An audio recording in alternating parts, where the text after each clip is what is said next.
Welcome to the Slop Farm. Enjoy the video. Unlock your iPhone and swipe right to open Today View or Home Screen.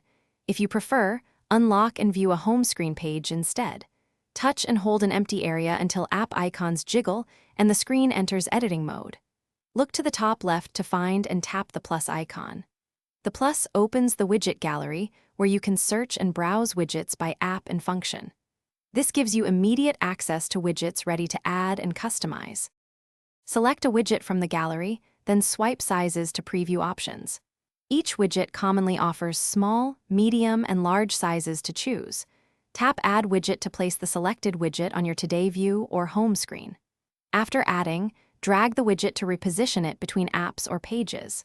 For some widgets, long press the widget to open quick configuration settings and personalize data shown.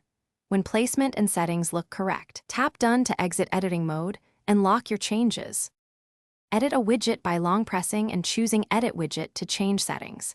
Many widgets allow you to pick accounts, locations, or display options directly. Create a widget stack by dragging one widget atop another to enable swiping through multiple widgets. Use Smart Rotate for stacks so iOS shows the most relevant widget automatically. Remove a widget by long pressing and selecting Remove Widget, then confirm removal to delete it from your home screen or Today View. These steps let you. Thanks for watching. Consider subscribing if we helped you today.